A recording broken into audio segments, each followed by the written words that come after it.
for me, I was like, they have no idea what I'm capable of. So if I don't do it, they're not going to be able to ever see it. I really, really want to shoot is like Zendaya and Rihanna. She walked past me. Oh my gosh.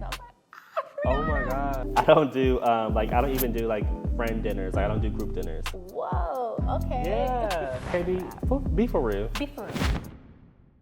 What's going on, y'all? It's KB, and this is KB For Real. On today's episode of KB For Real, we're sitting down with no other than Jacob Webster, better known as JPW, the visionary behind the lens. He's worked with some of the most amazing, talented artists such as Doja Cat, Keke Palmer, Lala, my girl. He's Forbes 30 Under 30 in 2024, and I'm so happy to have you here. Thank you for having me. Good. Yay! I'm so excited.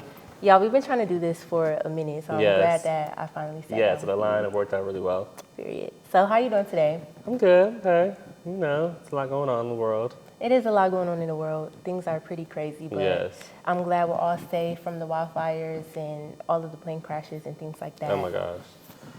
Jesus, do not remind me. Yeah. How are you doing? I'm doing well. Good. Thank you for asking. I'm really happy to be sitting down with you. And you're my first interview with someone like behind the scenes. Mm-hmm. So I'm really excited to like dig into your creative journey. Mm-hmm. So before we really get started, I want to take it back to the beginning. So we're from the same town. Yes. Okay, we're from the DMV, and I want to know like how was your upbringing in the DMV? I feel like my upbringing was really calm. Like, I've never I always say this all the time. I don't feel like I went through anything like any hardships for real. Mm-hmm. And I'm just now realizing.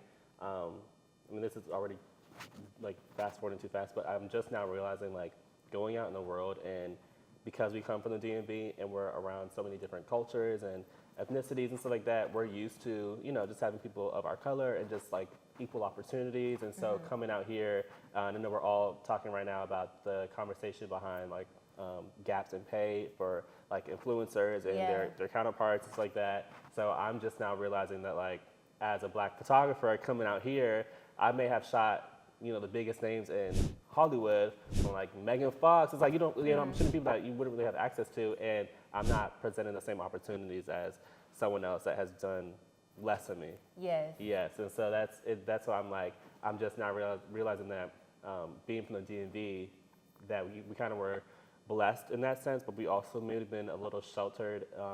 Because, we're around such great opportunities. It's Pretty Girls County, Yeah, exactly. And, we're around affluent Black people and people of our skin tone. So that's what I miss. But yeah, growing up, I feel like it wasn't that hard. Like, I just went to school and I just did what I was supposed to do. But I think one of the things was just like finding the avenue for myself. So first I started out like doing modeling or whatever. I don't know why I wanted to do that, but I was like trying to model. I was trying to do acting. Like, so anytime I did like a school play, I would get like an understudy or something like that. And I feel like I don't give understudy. So I was like, okay, let me do something else because I don't be second to nobody, Exactly. So I was like, let me try to find something that I can be in my own lane and to do that and just like really thrive in that. And so I feel like I started out I started out photography trying to be spiteful, but as the time went on and after like I really started to love it and I started to bring my visions to life and like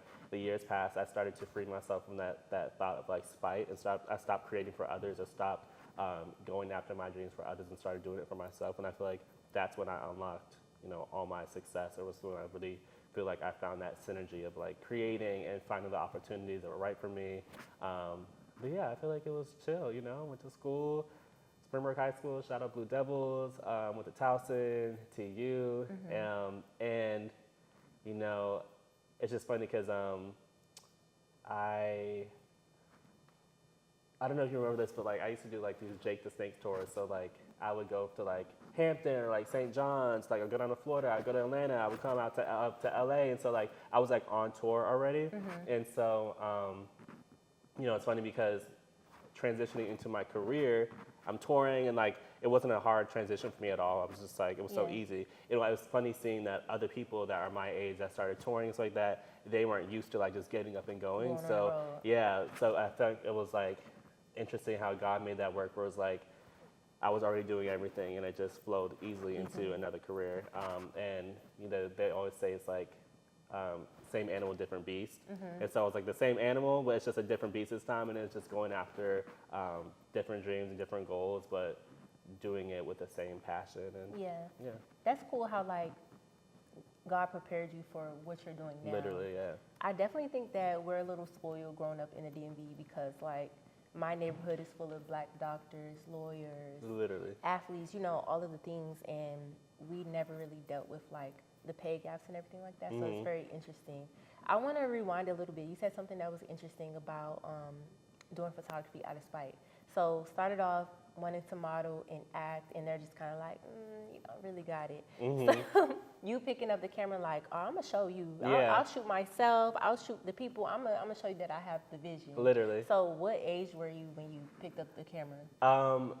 It's like kind of sporadic because I was taking pictures already in like middle school and like kind of, I think I had like a little like baby camera in elementary school, but like I remember middle school, my 8th grade year, I told my mom, or I think it was like 7th grade or 8th grade, I told my mom, I was like, if I get straight A's, can I get a camera? It was like this small Kodak lens, and she was like, yeah. So I got the straight A's, and then I got the camera, but then when I went to high school, I wasn't really taking pictures seriously. I was just doing like landscape photos, like pictures of just like plants and stuff like that. But then when I went to high school, I think I was 13. Okay. Yeah, I was 13 because I remember I entered high school at 12. And I was like, oh, why am I so young? And everyone else is like already 13. I remember that so well, like entering spring break, and I was like, oh, I'm so young. And I turned 13 in October. But that June of that year, my sibling passed down this like Canon to me. So I got the Canon, and that's when I really started shooting. And I was like, okay, well, we all were doing already like this, the modeling troops, and stuff like that.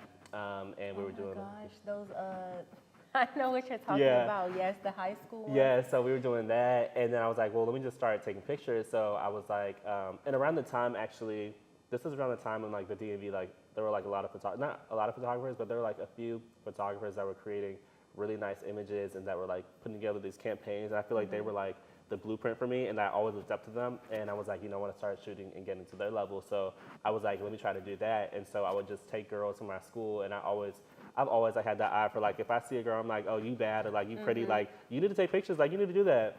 And so now you're the model scout. Yeah, model scout, and I was like scouting models, and a lot of times actually the people that they didn't see in themselves, but a lot of my friends that I ended up shooting went up to be like in. What's that one? Wilhelmina models, like my friends got signed and stuff like that. Yeah, like my friends were getting signed because they originally didn't see it for themselves. Like, oh, I didn't know this was an option for me. But then I was like, oh, you gotta start shooting and stuff like that. So we started shooting after school, and I talk about this all the time. But like my high school, they let us stay after school and like do hair and makeup in the classrooms or like in the cafeteria and stuff like that. And I feel like other schools wouldn't have done that, but I do value that they created a space where we could, unleash and unlock our creativity, and they didn't like, oh, y'all gotta go home, whatever. Like they just let us stay till like 7 o'clock. Like I love that. It's so crazy. Like just little kids running around so bad. Shout out to them and creating a space for people to unlock their creativity. Okay, so then you go to Townsend.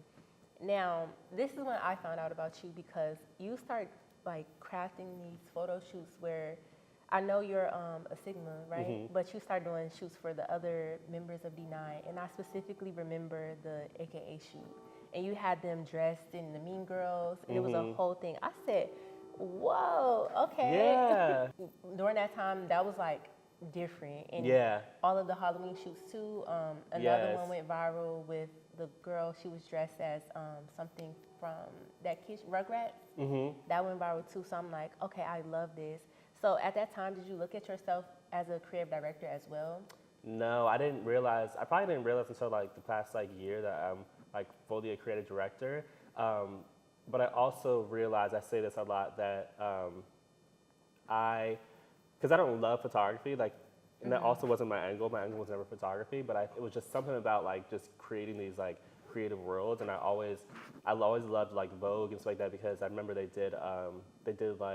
they recreated like Disney. They took the cartoons and they made like these real life photo shoots. And like they did Princess Tiana for Jennifer Hudson. And they did Beyonce as Alice in Wonderland. Or they did what is that lady, Julianne Moore as Ariel. And so I was like, oh, I want to create my own worlds like that. Like I love stuff like that. So when I saw that, I was like, oh, I want to do creative stuff. But I was like, the only way for me to do that was to photograph it myself. yourself. Yeah, do it myself. And so I feel like photography is just a medium in which I communicate my creativity. And so I don't have any issue stepping back as a photographer and just creative directing. And I think a lot of people are surprised. I always say that I don't have ego in my art, so it's like I can step back and just direct people. But yeah, going back to that, that was my way of just bringing those ideas together. And so I think even at the time that was taboo, because you didn't see people were recreating cartoons, people weren't doing none of that. Like I did all that. Now people are like, everyone's doing these recreations and stuff like that. But I feel like I definitely started that trend of like,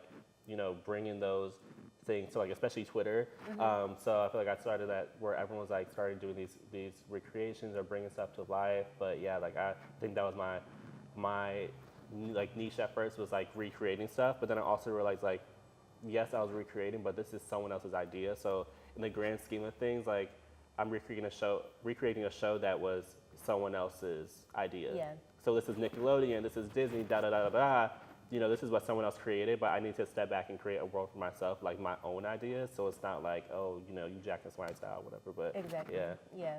But that definitely put you on, and I do think that you started that trend.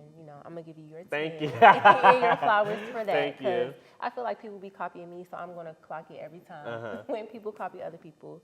Okay, cool. I love that. I'm glad that you look at yourself as a creative director now, because I always saw the vision from when I seen that stuff on Twitter, because it takes a lot to recreate something from a cartoon, or like a fictional movie. Like, who would have thought that? To make AKAs the Mean Girls. Yeah. Or like the Burn Book and everything. That was very tea. Thank you. Yeah, that too. So even that, I thought that was so interesting because, I don't think I've seen a lot of like D9 stuff, but I think depending on where I am in life, that's where my creativity will kind of come through. So because I was heavily into Greek culture at the time, like I probably like was freshly like 2 years in. That's 2018. Yeah. So I crossed in spring 17, but I was like, I think that shit was 2019. Yeah, I think. Yeah. 2018, 2019. Yeah, like late 20, like, because it was January, so I think it was we shot it in 2018, but I dropped it in 2019. And so, that was what I was into at the time. So I was into Greek culture, and I was like, oh, how can I blend together my creativity and blend together photography with what I'm passionate about right now, which is Greek culture. And I think that was a way of like building community in a sense as well, because all my friends were AKA, the Deltas and stuff like that. So we brought everyone together. I brought together Zetas, and we did that project. And actually now that I say that too, it's also interesting because I was also leaning into pop culture, because we did a video to the song of Ariana Grande's "Thank You Next," and so it was like "Thank You Next." So you have like pop culture, but you also have D9, and then you also have the world of like photography and creativity. So I think all those three things blended together created this like beautiful project. Yeah, this cool world. Okay, so you're in college, you're doing all these photo shoots for people, you're creating worlds, you're scouting the girls, you're doing everything. And you're also into like the party life at this time too, right? I heard about you. Yeah. So how was you balancing it all? Like, I heard you used to go on like party tours. Like, is it true that you go to Townsend, UMD? Yes. Morgan? Oh my gosh. Is Morgan stay all in one night? And it's funny because that was like my way of networking, but literally, I actually, when I graduated high school, I stopped photography for like a year because I was like, the new freedom, it was like time to party and like do all that. So when I say literally, we would go to like, some nights we would go to UMD, then Morgan, then Howard, and we would go back up to Towson. Or a lot of nights towards like my sophomore year, we would drive to Philly every night. We would go to Temple, and we would go to Westchester, Purple Gym, shout out Purple Gym. We would go to Rutgers, Camden. Like I went all over the East Coast, and we would just go wherever we could drive, especially Lincoln too. Oh my gosh, Lincoln was like an hour and like 10 minutes from Towson. But I was always at all those schools, and like I said, zooming out now, I see that I was like really networking and building community. And what I notice now, especially in my work, is like my community shows up in my online engagement. So I see a lot of photographers who are posting the work and stuff like that, but my stuff always does well, I feel like, because people from back home support a lot of my things, and I also support people from back home, so I always am showing love, and I feel like I always, try to show up in that way. But I love that, like, that translated, that carried over, where me partying and doing all that and going to different campuses and networking with all these people ended up me, you know, in my career today, still receiving that love and building and nurturing community. And I think that's what a lot of people lack today is community. And I always say that, but yeah, you can see the difference. But yeah, we were just ripping and running around. And then even, like I said, I was going down to Florida. I have so many friends from like Atlanta or like University of Tampa. And over here, we would go to this Greek party called Catholic Christmas Jam. It's this party out here in LA. So I would fly to LA on some weekends. We would go to that. And it was actually funny because the last weekend that I went to the Catholic Christmas Jam before COVID happened, that was December 2019. I flew out there for that, but it was actually, I don't want to say his name, but it was Jenny's birthday party. Oh. But yeah, you can move on his name. But so there was a big event, a big Hollywood A-list event, but I brought my camera. I was like, let me just bring it just in case. So this time, that was the one time that I was like, oh, let me try to just bring my stuff. And so I ended up networking, and I ended up going to this party where like all the celebrities I ever wanted to meet. And I was like, it's so funny that like I came out here for this little, Kappa party, and we ended up going to this. And I was like, oh, I need to start coming to LA. So that's when I started coming full time. I like started coming once a month and just coming for like 3 days, and that's how I started just really getting into the celebrity space. Booking more clients. Okay, I love that. I do want to talk to you about that. So. You talk a lot about not being able to keep a job, keep a day job. You hate a day job. I too hate a day job. So you were a lifeguard? I was a lifeguard, yeah. So I was doing, I was a lifeguard full time, and I was also at the United States Postal Service, and I also was in school full time. So my schedule was like, what was it? I set up my schedule where Tuesday, Wednesday, Thursday I had classes, and then Friday, Saturday, Sunday, and Monday I could either travel, so like I would go to LA on the weekends, or I would take clients, and so that's kind of how I kind of kept up with it. But yeah, and then I also on Tuesdays and Thursdays would work at the YMCA, and they had a YMCA that was like 5 minutes from campus, so did that, and yeah, we were just grinding. But one thing I always tell people keep messaging me like, oh, do you have any advice to like get to where you are? And I always tell people like see the work through. Like I feel like people avoid the hard work, but it's like it's not gonna last forever. You're not gonna work as hard forever. So it's like, or you're not gonna have 3 jobs forever. There's gonna be a point where you're gonna just, if you keep showing up and you keep doing it, you're gonna get to a point where you can start dropping a job, or you can start cut one thing off. But while you're in that space and time, just really lean into it and just value and just show up the best way possible and just do the work. And I think people be like, oh, cut a job and just like, people be like, oh, People want to quit too early. I think people want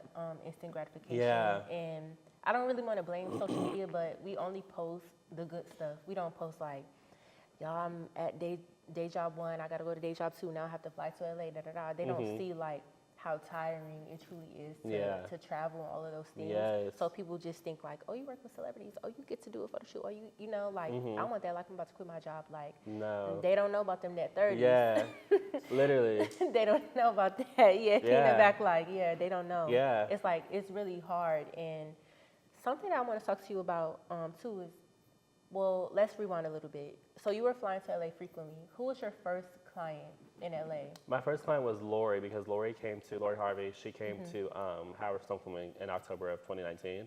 And so, again, community. When she came, she put on her story, like, I'm looking for a photographer in the DMV. And when I say everybody from back home was swarming her comments, like, you need to book Jacob, get Jacob. So she got me, but I also had a midterm that day, because it was October. I had a midterm, and I was like, I remember telling my friend, because I think I was fasting at the time, and I was like, I remember fasting, and I was praying for a breakthrough, and I was like, God, I need a breakthrough, and that's when that came through, and so that opportunity came, but I had a midterm that day, and I was like, I'm gonna just have to skip the midterm. So I skipped the midterm, and I like my charm, my finesse, I was able to finesse it later, it's like just make up for it, but yeah, I remember skipping that midterm. I was like, I need to go to DC, and I already was going to Howard all the time, so it was like, again, that Towson to Howard was nothing for me. I kept my car on campus anyways, hopped in the car, went down to DC, and then that whole weekend, she was like going on parties and stuff like that, and I just like was, I just like following her around, whatever, but yeah, so I did that, and then, they just saw I was cool, whatever, and they were like, let me know next time you're in LA, so that's when I started going to LA, and I was like, oh, let me know if you ever need somebody, da-da-da, but yeah, just being consistent and just continuous, always reaching out, and just outreach. Yeah, okay, outreach. So how are you able to keep their attention? Because your client list is very long. So we have Lori Harvey, Lala, Megan Fox, Keke Palmer, Coco Jones. I can literally like Yeah. name everyone, but they all adore you and they love you. And I know you said like a lot of people DM you and stuff wanting to get to where you are, but I think that it takes time to get to that point where like people want to keep calling you back, but also becoming friends with these people as well. I know you're good friends with Doja Cat, so can you speak a little bit about that, like how to be professional, but also like be yourself and keep the retention rate for your clients? Yeah. I actually talk about this in my ebook that I'm working on, but I talk about like respecting the hierarchy. So I think one of the things that worked for me when I first started was I didn't go directly to the talent. So if I take somebody's picture, I'm not going to the talent because I think people think like, oh, let me try to become besties with the talent. I'm going right to your manager because they have to connect. They make the things happen. So I would like take a picture of them on the street and I would like go home, edit it real quick, and then I would send it to the manager. Or if they're like walking by, so I pull up manager to the side. I said, hey, do you have a contact? Do you email? And then also one thing that I learned in college, I remember. I actually am kind of glad I went to college. I'm like, I don't use my degree for anything, but I did What learn. was your degree? HR. Okay. Straight. Yeah. So I learned a lot of things, but I don't use my degree, but I did learn a lot of valuable lessons. So like even my marketing 101 class, I talk about this all the time, that they made us do a business plan, and then they were like, just make a fake business. And I was like, I'm just use my business, because I'm already doing the work. I just did that, and I started applying that. One of the things that I was taking some random, like, I don't even know what the class was, but he was like, master your 60-second pitch. So he was like, master your 60-second pitch, your elevator pitch. And so if you're stuck in an elevator with the CEO or something like that, you have 60 seconds. Yeah, what would you say? And so I was like, I started mastering it. And so whenever I would go to clients, I'm not clients, but at the time, but like if I went up to a celebrity, I had 60 seconds or even like 30 seconds to get a conversation in there, or just show them that like I'm relatable, I'm cool, I'm not pressed, none of that. Like I was just trying to make some type of connection. So yeah, I would say master your pitch, your elevator pitch, be personable, but also respect that hierarchy where, go to a manager or, go to their publicist or something like that. There's different ways to approach it, but also don't show them that like you're geeking for attention, you're geeking to be their friends like that. So that helped for me. And then also, what's some other things?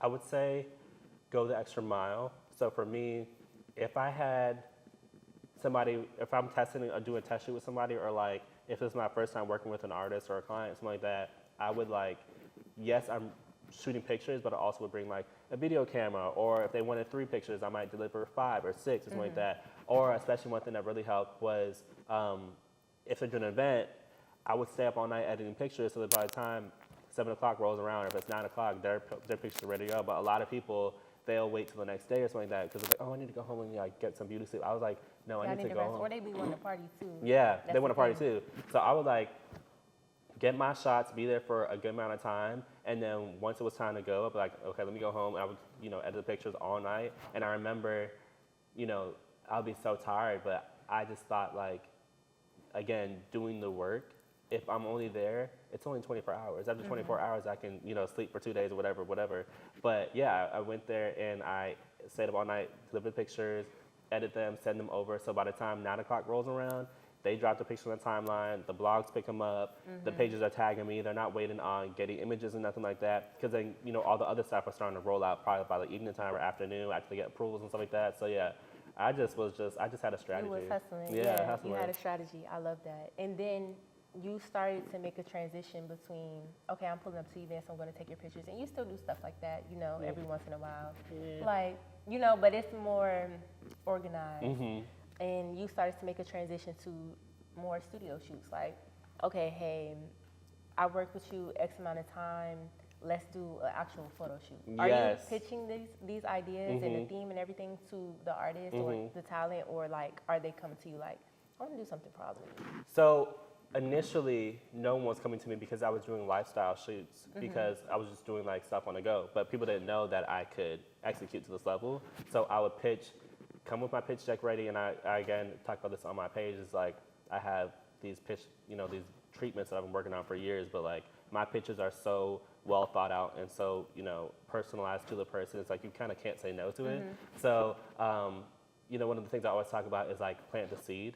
And so if someone's calling me to mop a floor, I would say that if someone's calling you to mop a floor or to grab coffee, grab the coffee, do that because you're planting a seed and it's, going to harvest into something beautiful. And so if someone's calling me to be their paparazzi photographer, okay, I'll do that, but just keep planting the seed, and eventually it's going to turn into, okay, we have this relationship, or I can text you and be like, hey, this is something I worked on, would you want to do this? And they're like, okay, yeah, this is cool. And then they start seeing that you're capable of doing this. And I think that once I started doing that and I got into that space of like, studio shooting and stuff like that, people were like, oh, he's tough with it. He's vicious. So it's like, oh, let me get him. And it's really going back to the roots of like what you was doing in DMV, like yes, again, literally. like the D9 shoots, like yes. that was a whole thing. Okay. Yeah, literally all translated into that.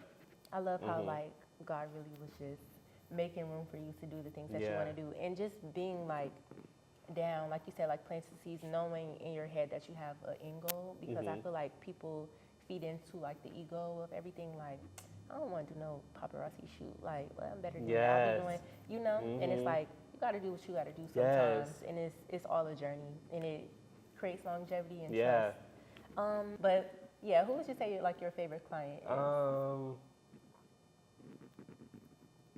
I don't know. Kiki's really fun. Kiki and Doja are fun. Yeah, they're really fun.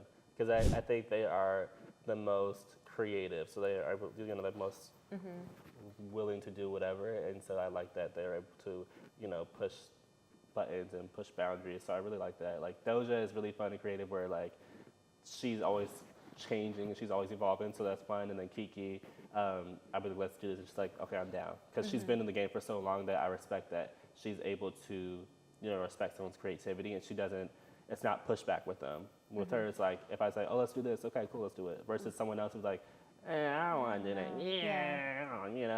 And it's like, I don't got time for it. They both seem very experimental, and I love the shoots with both of them. I like the gout melt thing with Kiki. I don't think that I ever would have saw that, because Kiki is so, like, I feel like I've grown up with her. Yeah, like, right. From the Bee. So like now she's like sexy, she's 30. Like I don't think that I would have like seen that. Yeah. And I love how you executed it. Thank you. And then with Doja, she's wild. Like yeah. she's just so free. Like so free. Yeah. You were actually on one of her songs, Piss. Her song Piss. Were you surprised that she used her voicemail? Yes. I was surprised, but we literally talk every day, so I'm always, sending her either encouraging shit or crazy shit. Like, we are just always texting each other dumbass, stuff. So I was surprised. I was like, oh, this is really cool. But I also love that this is something that's going to be, like, I feel like music and pictures are forever. And I think, like, people may look at it as vain. Like, I kind of sometimes feel like it's vain to be like, oh, I want to be a celebrity photographer. Because, like, even in 2015, I have tweets where I was like, I'm going to be a celebrity photographer one day. And I think people look at it as like, oh, you just want to be on the scene. But no, I think what's so valuable about like celebrities and artists of that scale is that like your stuff is immortalized. So if you're working with, say you photograph Whitney Houston, she's still talked about to this day, and she's been gone for like over 10 years, but it's just still, her pictures are still being shared. It's like that. Or like even like Donna Summer, their legacies are still living on. If you were the one that's taking their pictures, your legacy is living on with them as well. Yeah. So I think it immortalizes you, and I think music immortalizes because it's always going to be out there. And I think that thinking small will keep you small. So if I'm like, I just want to work at home and stay at home and just work in this bubble, my work is going to stay in this bubble. But stepping out of that bubble and expanding my network and going into different territory allows my work and my legacy to go further. I love that. Okay, so what's next for Jacob and JPW? You're stepping more into creative direction. You did creative direction for Lotto. I love the shoot, and I love your YouTube video with the breakdown. Thank you. So yeah, talk to me about what's next. Yeah, I want to create direct for artists. Like I want to fully. I just hate that. I want to say I want to step away from photography, but I feel like words are so powerful. Like I'm like, God, don't strike me, because I'm like, I do want to do photography, but like I just want to do less of it and more creative direction where I come on set. I'm telling you what to do, how to pose, what to wear, what makeup, what hair, all that. Like, I feel like that's a natural next step. Yeah. Because photographers on set aren't as respected, unfortunately. It's just kind of like, this is what I want you to do, take the picture. But when you're such a visionary, it's like, no, I actually think that, you have the overall vision of what Adoja should do or what Kiki should do, or just What I should do, because you shoot, everyday people as well, and you have like the Video Vixen series that you're about to drop soon too. I feel like you have such a big vision, so I think that that's a natural next step. So I wouldn't, like you, I feel like you'll always be a photographer, but craft that. Well, whatever. So your question was, how do you differentiate between doing the groundwork and like pushing out of those like $400, $500, like those small shoots to doing the big grand scale shoots, right? Yeah. And like just trying to navigate that space. Like I said again, I think pitching and doing the work and like showing them that you're capable. So one thing that I did is sometimes you gotta take shit to the chin. Like you just gotta eat it sometimes. Cause like for me, I was like, if I eat it now, you gotta take the L, because take the L now and you could take the dub. You get the dub later, because for me, I was like, they have no idea what I'm capable of. So if I don't do it, they're not going to be able to ever see it.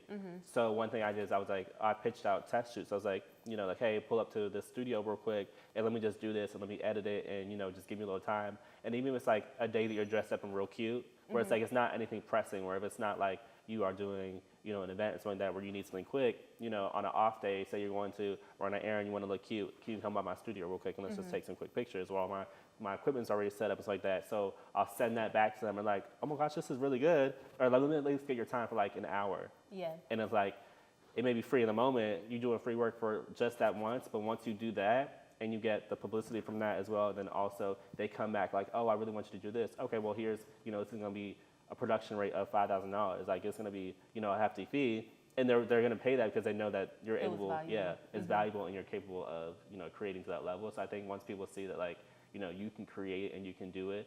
I mean, I don't know what other people's approaches are, but I think for me, that was the fastest way for me to get myself in the door, was by like just take something to the chin or like offer my services or offer just different stuff and show them that I could do it. And I think creating your own motion too.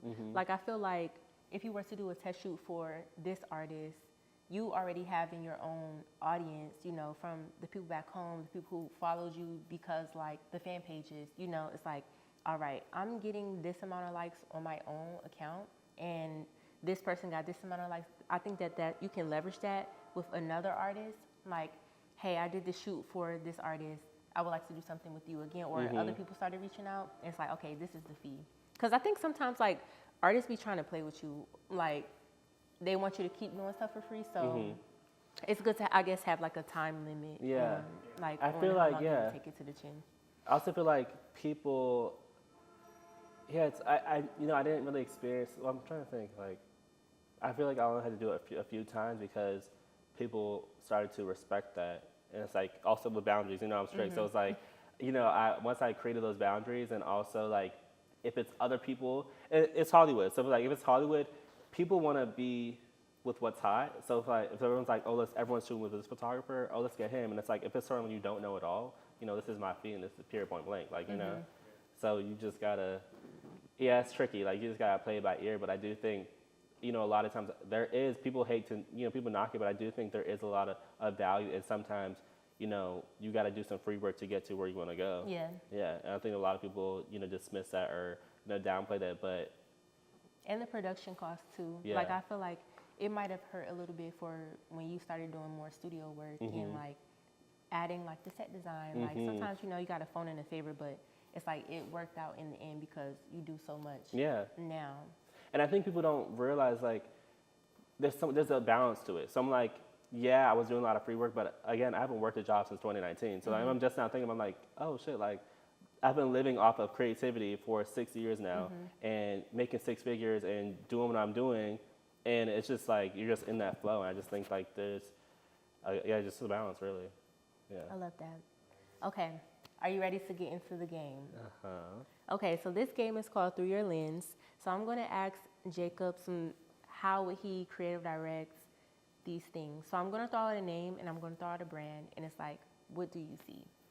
And if you're not following Jacob already, you should be following him because you do a lot of like creative breakdowns and a lot of like, if I was to direct this, and you have a lot of like really creative ideas. So I want to put that to the test and just put you on spot.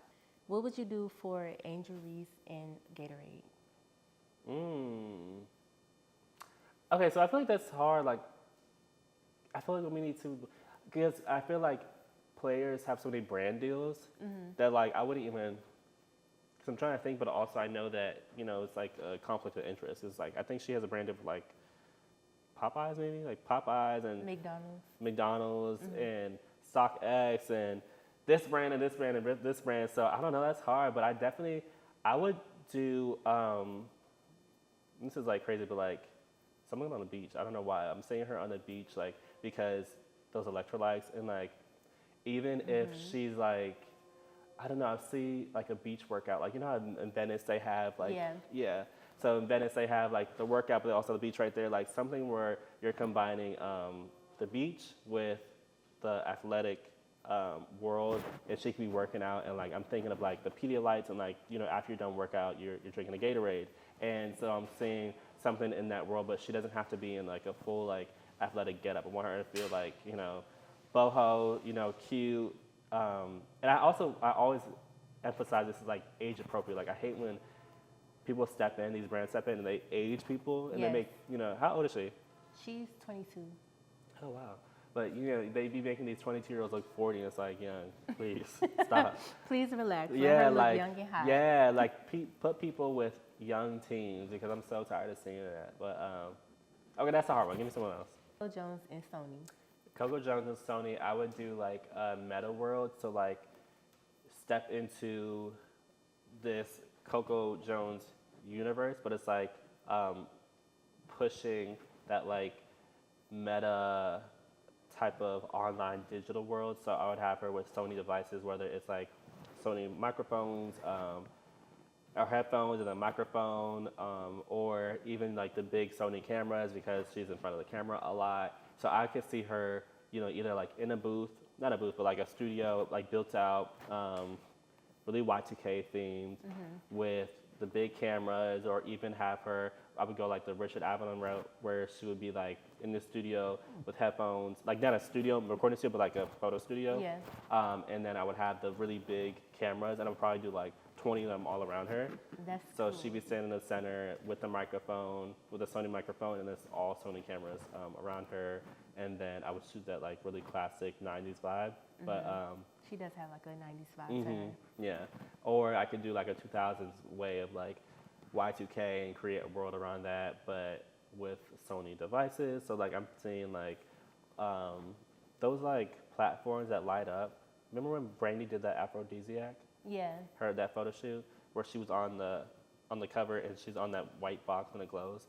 Yeah, like those type of like elements. Yeah, she was like, yeah, I love that. I would add in those glowing effects. I would add in cool tones, a lot of cool tones for the colors, and yeah. Okay, what would you do for Doja Cat and slime?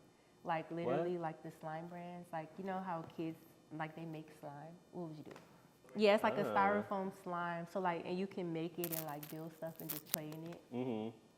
I feel like this is so basic, but I just see her like a slime island. Like if they could, digitally create her on like a slime island, and she's using the slime or like make her big or grand, and or even like if she's on an island and the slime is surrounding her and she's pulling out from the water. I don't know. That's so random.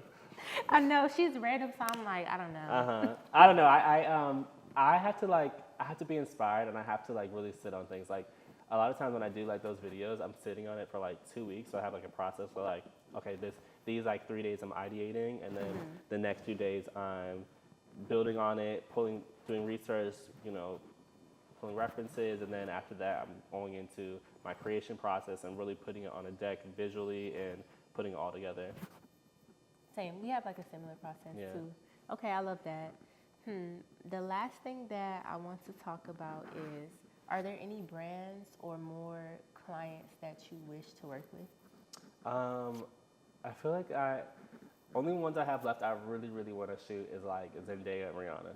Yeah. And you met Rihanna recently. Yeah, so How I'm like, that? that's it. Amazing. She walked past me yesterday at Rolling Oh my Loud. gosh. No, on Saturday she walked past me. I was like, oh my gosh. Yes, and she was with Blue. She was with Blue Ivy, and I'm like, oh, Rihanna was? Yes, she was. It's like, you're such a cool auntie. Oh my gosh.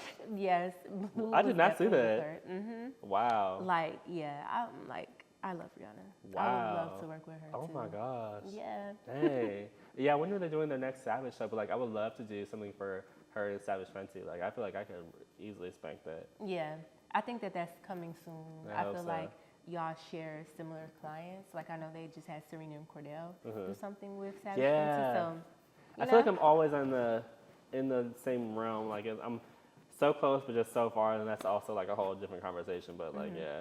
What are you inspired by right now? What am I inspired by right now? I'm really inspired by creators, like individual creators, because I've been saving like a lot of videos of like people that are like content creators and they're like filmmaking at home.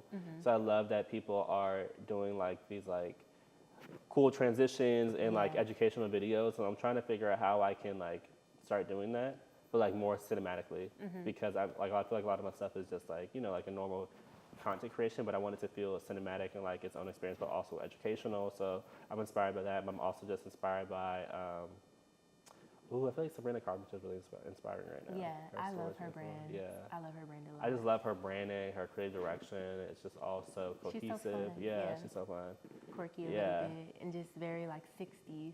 I can't tell because I feel like she like doesn't take things too seriously, but I also am like, is that just the approach? Because I want to say you kind of do take it so seriously. If it's so cohesive, so it's so intentional, that means that you spent a lot of time, curating this world for yourself. So like that 70s aesthetic and the colors she wears and the set design that she does, or like even the aesthetic of her videos. I'm like, do I you think really? she just leaned into it. Yeah. Like, cause she's a child actress.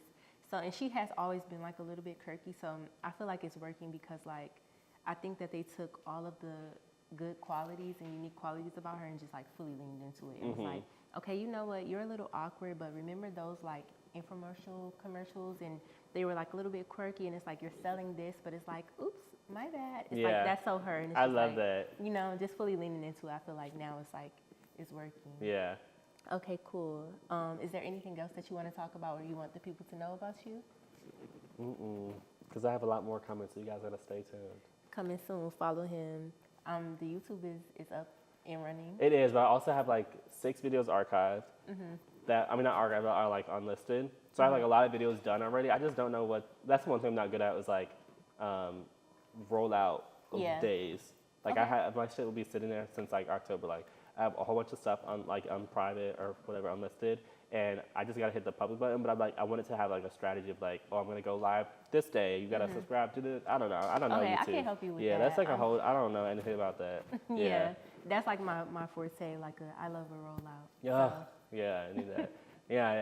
It's hard. Oh, what do you think people should be for real about?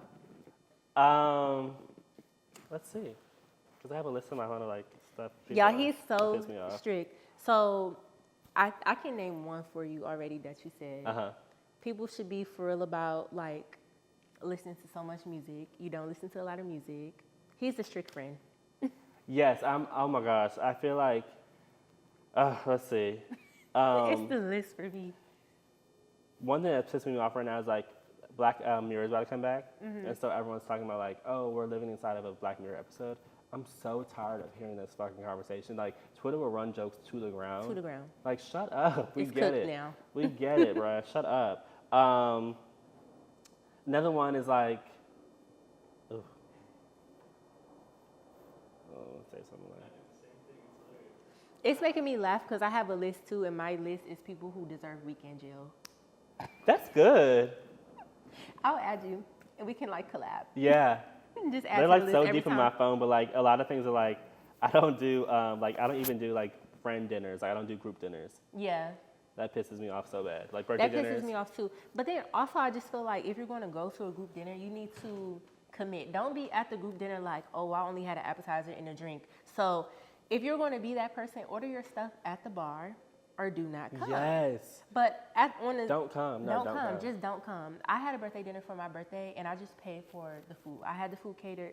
Everybody just come, dress cute, look nice, and we're all just going to eat. Okay? Yes, that's how it should be. Yeah, because like you shouldn't have your friends pay for your dinners and stuff like that, but just, hey. Well, okay, so I have to like, it's either I feel like if you're doing a catered thing or like, hey y'all, I'm doing a birthday dinner and it's like up front you're saying I'm paying for it, perfect, cool, okay. Then we'll all show up and we'll, show up for you that way. Yes. But also I feel like if it's like, hey, let's go out to dinner and celebrate my birthday, you should not be paying if it's your birthday. I think that's so tacky. Yeah, you should not pay if it's your dinner, but at the end of the night, I just don't want to hear nobody arguing about the bill.